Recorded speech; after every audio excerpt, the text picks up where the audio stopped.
Ils humilient un homme noir dans la concession. Ils paniquent en découvrant qu'il est le PDG. La climatisation de 3DZ Luxury Motors, l'une des concessions de luxe les plus renommées de la capitale, bourdonnait d'une froideur presque clinique, contrastant avec la chaleur humide qui étouffait la ville à l'extérieur. À l'intérieur, l'éclat des voitures polies se reflétait sur le sol en marbre, créant un labyrinthe de chrome et de verre. Des vendeurs en costumes impeccables, avec des sourires qui semblaient sculptés pour l'occasion, circulaient parmi des clients qui dégageaient une aura de pouvoir et de privilège. C'était un ballet chorégraphié d'opulence, où chaque mouvement, chaque mot était calibré pour impressionner. C'est dans ce décor de perfection calculée que la porte vitrée s'est ouverte, révélant une silhouette qui semblait s'être matérialisée d'un univers parallèle. Julien Leclerc. Ses pas étaient lents, presque hésitants, tandis que ses yeux, d'un brun profond et observateur, balayaient le salon. Il n'y avait pas de précipitation dans sa démarche, juste une curiosité silencieuse. Sa barbe, bien taillée, encadrait un visage qui portait les marques d'une vie vécue. Mais ses vêtements racontaient une autre histoire, une chemise en coton délavée par le temps, un jean qui avait connu des jours meilleurs et une paire de baskets usées, dont les semelles semblaient avoir parcouru des kilomètres d'asphalte et de poussière. Dès que Julien entra dans le salon, le brouhaha des conversations et des rires sembla s'estomper, remplacé par un silence presque imperceptible, mais lourd. « Te regarde !» Philippe Leroy, l'un des plus anciens vendeurs adossé au comptoir du café Expresso, donna discrètement un coup de coude à son collègue Cédric Lefebvre. Un sourire ironique se forma sur les lèvres de Philippe Leroy et un murmure mal dissimulé s'échappa. « Il s'est perdu, c'est ça ? Ou il est venu demander des informations sur le bus ?» Cédric Lefebvre répondit par un rire étouffé, les yeux écarquillés dans une mimique de surprise. Celui-là a dû confondre 3DZ Luxury Motors avec l'épicerie du coin. Julien, cependant, semblait indifférent à la comédie silencieuse qui se déroulait autour de lui. Ses yeux étaient fixés sur une berline sportive, un modèle récemment arrivé, évalué à près de 2 millions d'euros. La machine, un chef-d'œuvre d'ingénierie et de design, semblait flotter sous l'éclairage ciblé, une invitation irrésistible à la vitesse et au luxe. Il s'approcha, la main tendue, comme s'il voulait sentir la texture de la carrosserie, mais hésita, gardant une distance respectueuse. De l'autre côté du salon, le docteur Jean-Luc Moreau, le directeur général de 3DZ Luxury Motors, observait la scène avec une expression de dédain. Le docteur Moreau était un homme d'âge moyen, aux cheveux gris impeccablement peignés en arrière et un costume qui semblait avoir été cousu directement sur sa peau. Sa réputation était bâtie sur l'exclusivité et la capacité à identifier les vrais clients à des kilomètres. Et dans son esprit, Julien Leclerc ne correspondait à aucun de ces critères. Le docteur Moreau s'approcha, ses pas résonnant sur le marbre, un son qui semblait annoncer son arrivée. Il força un sourire professionnel, mais le ton de sa voix, empreint d'une condescendance mal dissimulée, trahit la vérité. « Bonjour, mon cher. Puis-je vous aider? Voyez-vous, ces modèles ici sont, disons, plutôt exclusifs. Nous avons d'autres options, peut-être plus adaptées à votre profil. » Julien se retourna, ses yeux rencontrant ceux du docteur Moreau. Il n'y avait ni colère ni surprise, juste une sérénité désarmante. « Je vous remercie de votre gentillesse, » dit Julien, sa voix calme et contrôlée. « En fait, je suis très intéressé par ce modèle en particulier. » Il désigna la berline sportive. Le docteur Moreau fronça les sourcils et un rire contenu s'échappa de ses lèvres. « Celui-ci ? Ah, c'est notre fleuron, un vrai bijou. Pour ceux qui n'ont pas de limite budgétaire, vous comprenez? Mais si vous cherchez quelque chose de plus abordable, je peux vous indiquer un revendeur de véhicules d'occasion là-bas, rue de la République. Je suis sûr que vous y trouverez quelque chose qui correspondra mieux à vos attentes. » La poitrine de Julien commença à peser. Une sensation familière qu'il connaissait bien. Ce n'était pas de la honte, mais un souvenir. Ce genre de traitement, la façon dont il était jugé par son apparence, le transportait vers un passé qu'il avait tant lutté pour laisser derrière lui. Avant qu'il ne puisse répondre, un autre vendeur, Thierry Girard, le directeur des ventes, s'approcha d'un ton provocateur. « Tout va bien ici, docteur Moreau? Je pensais que notre ami cherchait les toilettes. »« Non, Thierry, » répondit le docteur Moreau avec un sourire moqueur. « Notre ami ici est intéressé par notre modèle le plus cher Il va payer en espèces ou en promesses. Les deux rirent, un rire qui résonna dans le salon, froid et coupant. Julien baissa les yeux un instant, non par gêne, mais par une vague de souvenirs. Cette scène, cette façon d'être traité, lui faisait revivre d'innombrables fois où il avait été ignoré, jugé, rabaissé, pour être pauvre, pour être noir, pour ne pas avoir la bonne apparence. Mais maintenant, la dynamique était différente. Il n'était plus le garçon sans défense. Julien fit un pas de plus vers la voiture, sa main touchant enfin la carrosserie brillante avec une délicatesse presque révérencieuse. « J'aimerais voir l'intérieur », dit-il. Sa voix, ferme sans la moindre hésitation. « Est-ce possible ?» Le docteur Moreau et Thierry Girard échangèrent un regard, toujours sans comprendre. Le jeu ne faisait que commencer. La sérénité sur le visage de Julien était un masque soigneusement forgé au fil des années d'épreuve. Derrière elle, le souvenir de chaque humiliation, de chaque regard de mépris, de chaque porte fermée, pulsait comme une vieille cicatrice. Il était né et avait grandi dans un quartier modeste de la banlieue d'une métropole vibrante, où l'asphalte fissuré et les maisons simples étaient le décor de son enfance.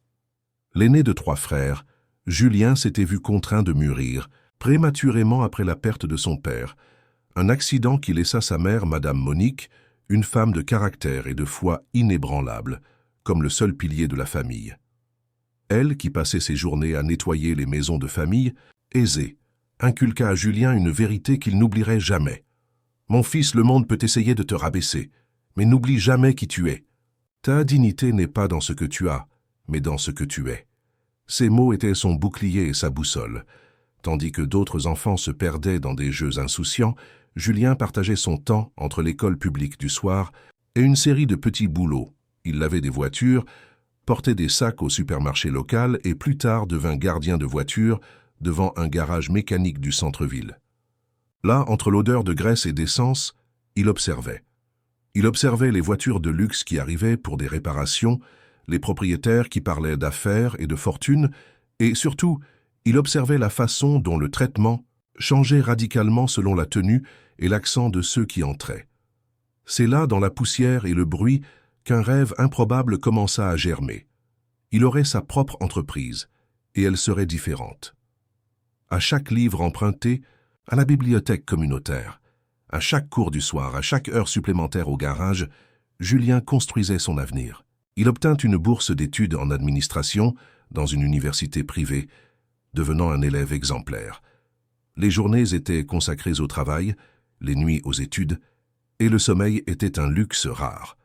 Mais la fatigue était un petit prix à payer pour la vision d'un avenir où la dignité ne serait pas négociable. Des années passèrent. Avec une petite épargne et l'aide d'un ami qui crut en son potentiel, Julien ouvrit une modeste revente de véhicules d'occasion. L'honnêteté et le respect étaient ses piliers. Chaque client était traité avec la même déférence, quelle que soit la valeur de l'achat. La réputation grandit, l'entreprise se développa, et ce qui avait commencé comme un rêve lointain devint une réalité palpable. Aujourd'hui, Julien Leclerc était le PDG d'un empire automobile, avec des concessions réparties dans tout le pays, y compris la luxueuse 3DZ Luxury Motors. Des centaines d'employés étaient sous sa direction, mais il n'avait jamais perdu le contact avec ses racines, ni le souvenir du chemin ardu qu'il avait parcouru. C'est cette mémoire, cette cicatrice, qui le poussa à faire ce que peu feraient. Des mois avant ce jour, Julien commença une série de visites anonymes dans ses propres unités. Déguisé en client ordinaire, portant des vêtements simples, évitant son téléphone portable et arrivant en transports en commun, il cherchait une vérité que les rapports de vente et de profit ne pourraient jamais révéler. Il voulait voir de ses propres yeux si les valeurs qu'il prônait tant, respect, empathie, dignité, étaient appliquées dans la pratique, surtout avec ceux qui n'affichaient pas de richesse. Pour Julien, le vrai caractère d'une équipe ne se mesurait pas en chiffres, mais dans le regard, dans la parole, dans le traitement accordé à ceux qui ne semblaient rien avoir. Ce matin-là, 3DZ Luxury Motors, connu pour ses profits élevés et sa clientèle exigeante, était la cible de son inspection. Sur le papier, c'était l'une des plus louées. Mais Julien savait que les chiffres ne racontent pas toujours toute l'histoire. En se regardant dans le miroir avant de quitter la maison, vêtu de la même chemise bleu clair qu'il portait lorsqu'il était mécanicien, Il respira profondément. Ce n'était pas seulement un test, c'était une question de respect. En franchissant la porte de la concession, il savait qu'il ne serait pas reconnu. Il préférait la discrétion, laissant les résultats parler d'eux-mêmes. Mais ce qu'il trouva ce jour-là dépassa toutes les limites. Ce n'était pas seulement un manque de respect, c'était une humiliation. Et ce fut à cet instant, en entendant les premières blagues, que Julien décida qu'il ne partirait pas en silence. Il était temps de montrer à tous que l'apparence ne définit personne, et que le vrai pouvoir ne réside pas dans celui qui commande, mais dans la manière dont on choisit de traiter son prochain. Le salon de 3DZ Luxury Motors, avec ses voitures, rutilantes, et son ambiance soigneusement aménagée pour impressionner, semblait maintenant une scène pour la farce qui se déroulait. Julien, toujours debout près de la berline sportive, observait l'attitude des vendeurs. C'est alors que le docteur Jean-Luc Moreau s'approcha de nouveau, accompagné de Thierry Girard, le directeur des ventes, et maintenant aussi de Chloé Léa, à l'assistante administrative, et de Guillaume, le superviseur des ventes. Tous avec des sourires cyniques, comme s'ils étaient sur le point d'assister à un spectacle. « Amis », dit le docteur Jean-Luc Moreau d'un ton qui frôlait le sarcasme, « je crois que vous perdez votre temps ici. Cette voiture coûte près de 2 millions d'euros, vous comprenez? C'est pour un autre profil de client. » Julien se contenta de le fixer, sa sérénité inébranlable, qu'il aurait pu exploser, répondre du tac au tac. Mais il préférait écouter, laisser chaque mot révéler la vraie nature de ceux qui se tenaient devant lui. « Écoutez, ne le prenez pas mal, » continua le docteur Jean-Luc Moreau, « mais je pense que vous vous sentiriez plus à l'aise dans un magasin plus populaire.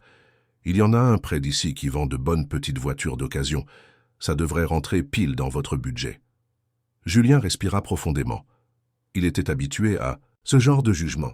Il l'avait déjà affronté lors d'entretiens d'embauche, dans les files d'attente des banques, même dans l'ascenseur de l'immeuble où il vivait aujourd'hui. Mais là, à ce moment précis, cela le toucha différemment. Le docteur Jean-Luc Moreau, pensant être amical, lança une dernière pique. « Croyez-moi, mon vieux, ce n'est pas pour vous. Économisez votre temps et le nôtre aussi. » Avant que Julien ne puisse répondre, Thierry Girard intervint d'un ton moqueur. « Ce monsieur veut voir la voiture la plus chère? Regardez, docteur Moreau, aujourd'hui c'est jour de miracle. » Tous deux rirent. Chloé Léa, qui jusque-là observait en silence, lâcha. « Les gars, pour l'amour de Dieu, ne faisons pas honte à cet homme, n'est-ce pas ?» Sa voix cependant portait un ton d'ironie, non de véritable préoccupation. Julien resta silencieux, observant simplement. Guillaume, le superviseur, gloussa et croisa les bras. « Monsieur, je vais être direct. Avez-vous les moyens de payer? Cette voiture, nous parlons d'une machine haut de gamme, vous comprenez? Les clients ici prennent généralement rendez-vous à l'avance, viennent avec des conseillers et, eh bien, si je peux me permettre, vous ne semblez pas être ce genre de client. » À chaque mot, les yeux de Julien devenaient plus attentifs.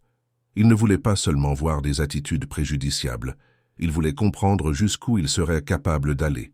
« Écoutez, sincèrement, » dit le docteur Jean-Luc Moreau, sans plus aucun filtre, « je pense que vous devriez chercher un endroit où l'on saura vraiment vous servir.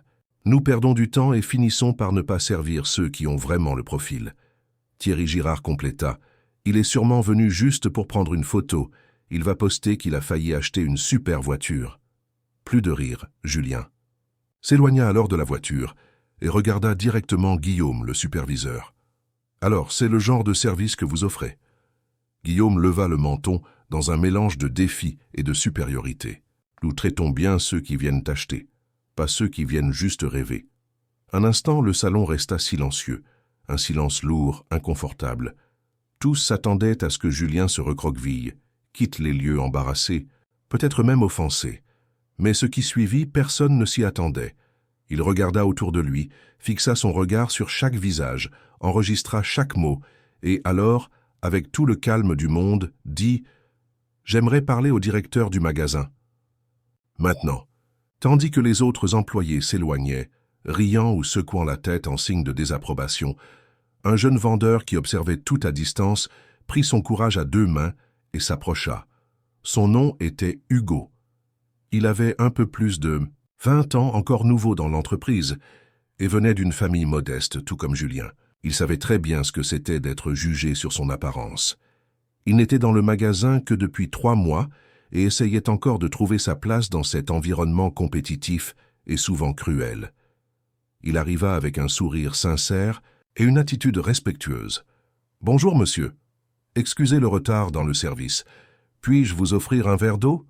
Il fait chaud aujourd'hui. » Julien leva les yeux et pour la première fois à l'intérieur, vit quelque chose de différent, un respect authentique.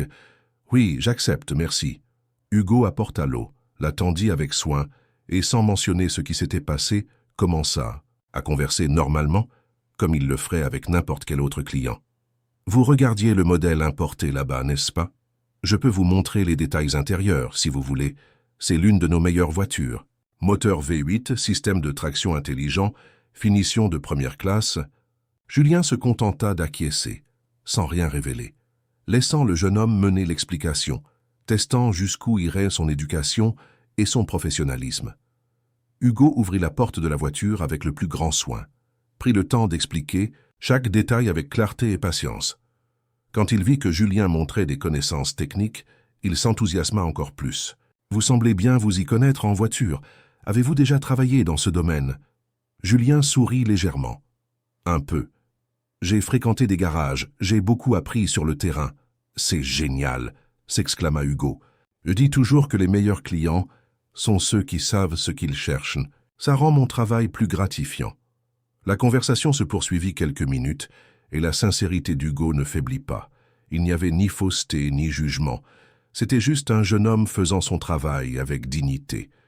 Julien observa chaque geste, enregistra chaque mot et en lui-même sut « Ce magasin pouvait encore être réparé s'il y avait plus d'Hugo là-bas. » À cet instant, sa décision était déjà prise, mais il restait une dernière pièce à assembler.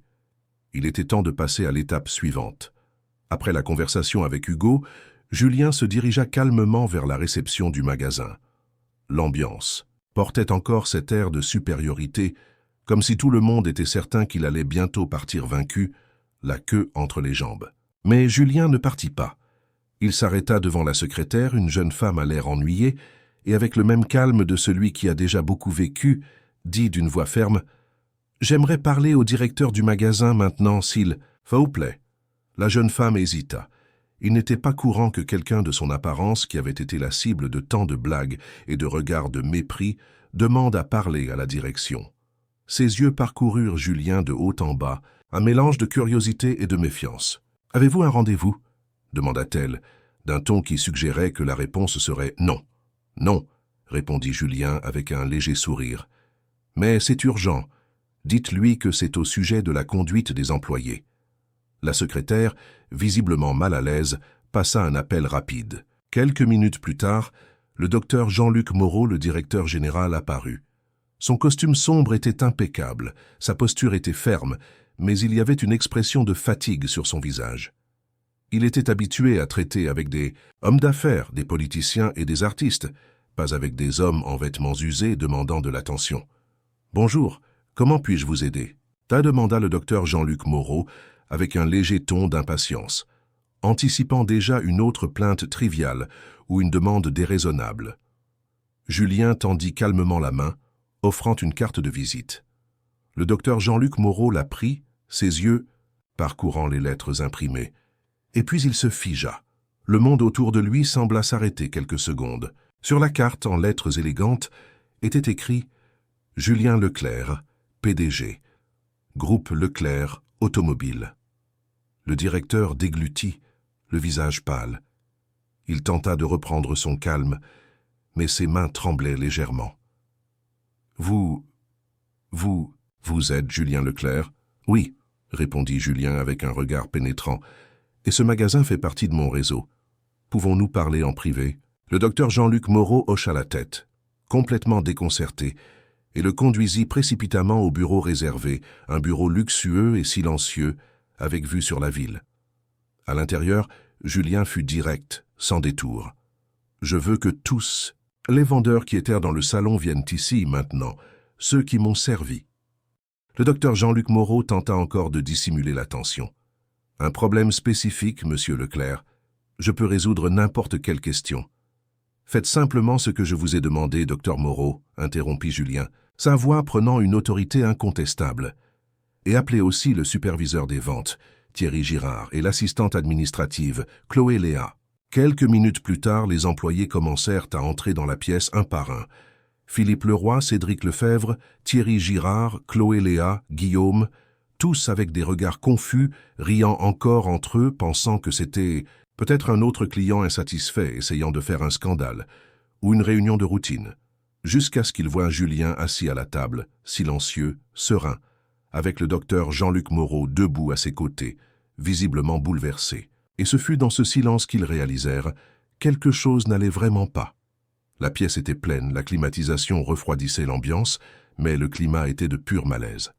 Julien resta assis, le regard ferme, tandis que tous, les impliqués dans l'humiliation, s'installaient, certains debout, d'autres sur des chaises vides face à lui. Personne ne disait rien. Les sourires disparurent, laissant place à des visages tendus, suant à grosses gouttes. C'est alors que Julien prit sa carte de visite, la même qu'il avait remise au directeur, et la posa calmement sur la table. « Je suis Julien Leclerc, PDG du groupe Leclerc Automobile. L'entreprise que vous représentez, ou devriez représenter. » L'impact de la révélation tomba comme un éclair. Philippe Leroy écarquilla les yeux, la bouche entr'ouverte, sans pouvoir articuler un seul mot. Cédric Lefebvre baissa le regard, visiblement gêné. Thierry Girard se mordit les lèvres, essayant de contenir sa nervosité. Chloé Léa commença à balbutier une excuse quelconque, mais Julien leva la main, demandant le silence. Aujourd'hui, commença Julien, sa voix calme, mais empreinte d'une profonde déception. Je suis entré dans ce magasin comme un client ordinaire, simple, anonyme, parce que je voulais voir de mes propres yeux si les valeurs que nous prônons étaient appliquées ici. Il fit une pause, les regarda un par un, et ce que j'ai trouvé était honteux. Tous restaient silencieux. Certains ne pouvaient même pas lever les yeux pour le regarder. Julien continua, sa voix ferme. « Vous n'avez pas fait d'erreur. Avec un client, vous avez fait d'erreur avec un être humain. Vous avez humilié, jugé, moqué, sans absolument rien savoir de moi. » Philippe Leroy fit un pas en avant, essayant de retrouver sa voix. « Monsieur Leclerc, je suis désolé, monsieur. C'était un malentendu. On a affaire à beaucoup de gens étranges ici, parfois. » Julien l'interrompit, sa voix montant d'un ton, mais toujours contrôlée. « Des gens étranges? Savez-vous ce qui est étrange pour moi, Philippe? C'est de voir des professionnels qui traitent avec le public traiter quelqu'un avec mépris, juste à cause de ses vêtements ou de la couleur de sa peau. Ça, c'est étrange et inacceptable. » Il se tourna vers le docteur Jean-Luc Moreau qui restait silencieux, pâle. « Docteur Moreau, vous, en tant que directeur, avez permis que cela se produise. Vous y avez participé. » Le docteur Jean-Luc Moreau tenta de se justifier. « Monsieur Leclerc, je ne savais pas. Je pensais que... » « Vous pensiez quoi, docteur Moreau ?» le coupa Julien. « Que j'étais juste un autre rêveur qui ne méritait pas de respect? Que la dignité d'une personne se mesure à son compte en banque ou à la marque de ses vêtements ?» Julien se tourna alors vers Hugo, qui était au fond de la pièce, un peu gêné d'être là, mais les yeux fixés sur Julien, absorbant chaque mot. « Et c'est pourquoi j'ai tenu à appeler tout le monde. Parce qu'au milieu de tout cela, il y a eu une exception. Un professionnel digne qui a montré du respect quand personne d'autre ne l'a fait. » Hugo fut surpris, regarda autour de lui, incertain. Julien se leva, s'approcha de lui et dit, avec un sourire sincère, « Toi, Hugo, tu m'as traité comme une personne, et ça vaut plus que n'importe quelle vente. » Puis, Julien se tourna vers les autres, avec un regard lourd de déception. « Cette entreprise a grandi grâce à l'effort, à la sueur et au respect. Et je ne permettrai pas qu'elle soit entachée par l'arrogance ou les préjugés. Ici, personne n'est au-dessus de la valeur humaine. » Et avant que quiconque ne réponde, il compléta « Vous allez en connaître les conséquences maintenant. » Toujours dans la pièce, les visages des vendeurs étaient pâles. Personne n'osait plus tenter d'expliquer ou de se justifier. Ce n'était pas une simple réprimande, c'était la fin de la ligne. Julien regarda le docteur Jean-Luc Moreau qui restait également silencieux, la tête baissée. « Messieurs Philippe Leroy, Cédric Lefebvre, Thierry Girard, Chloé Léa et Guillaume, » dit Julien avec froideur et autorité. « Vous êtes officiellement licenciés de l'entreprise à partir de maintenant. Votre conduite ne représente pas ce que nous avons construit ici. Vous avez fait honte à cette équipe, à cette marque et à vous-même. » Philippe Leroy, sous le choc, tenta de protester. « Mais, monsieur Leclerc, s'il vous plaît, c'était juste un malentendu. Je suis l'un des meilleurs vendeurs de ce magasin. Julien le regarda directement. « Et pourtant, vous avez échoué sur le plus fondamental, respecter les gens. Et ici, celui qui ne respecte pas, ne reste pas. » Guillaume baissa la tête. Chloé et Léa pleuraient. Mais Julien resta ferme. Il n'était pas cruel, il était juste. Il se tourna de nouveau vers Hugo, qui semblait toujours ne pas croire ce qu'il voyait. « Hugo, ton attitude aujourd'hui a montré ce qui compte vraiment. Tu as été professionnel, éduqué et humain. C'est ce dont nous avons besoin. À partir de maintenant, tu es promu au poste de superviseur du service client de cette unité. » Hugo resta sans voix, les yeux embués. Il ne put que balbutier. « Je ne sais même pas quoi dire, monsieur Leclerc. Merci, vraiment. »« Continue d'être qui tu es, Hugo, » dit Julien avec un sourire encourageant. « Des gens comme toi changent les entreprises, changent le monde. » Julien se tourna alors vers le groupe d'employés qui observaient encore tout à distance, certains choqués, d'autres soulagés. Il ne s'agit pas seulement de vente, il s'agit de valeur. De traiter toute personne avec dignité.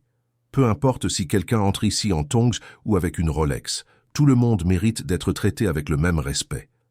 Et d'une voix plus calme mais pleine de fermeté, il compléta. « Souvenez-vous de ceci. Celui qui ne traite bien que ceux qui semblent importants n'est pas un bon professionnel. Il n'est qu'intéressé. » Un lourd silence plana dans l'air, mais ce n'était plus le même silence qu'avant. C'était un silence de réflexion, de changement dans l'air.